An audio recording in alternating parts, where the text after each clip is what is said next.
29వ పాசுరం.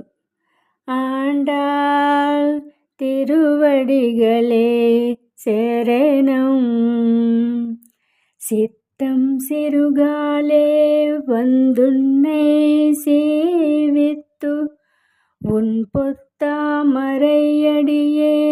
போத்தும் பொருள் கேளாய்.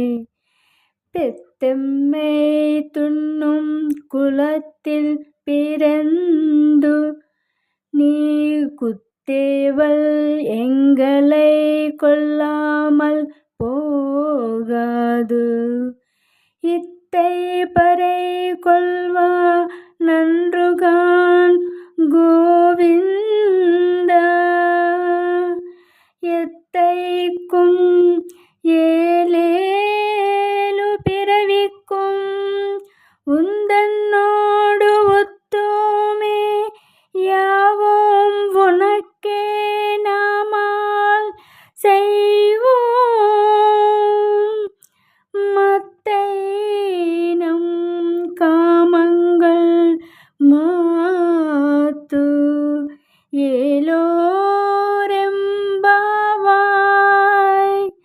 ஆண்டாள் திருவடிகளே శరణం.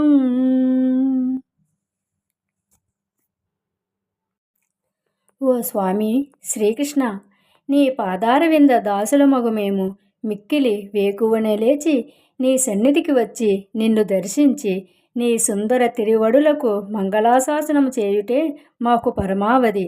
ఎందుకనగా పశువులను మేపి మా జీవిక నడుపుకొను అజ్ఞానులమైన మేము చేసేటువంటి అంతరంగ సేవలను నీవు స్వీకరించకుండా ఉండరాదు. ఏలన నీవు మా గొల్ల కులములో జన్మించి మా కులమును మమ్ములను ధన్యులను చేసిన వాడవు. ఓ గోవింద పుండరీకాక్ష, మేము నీ వద్దకు పరా అను వాద్యమును పొందుటకు రాలేదు. మరి అది ఒక నిమిత్తమే, వ్రతము నిమిత్తమే.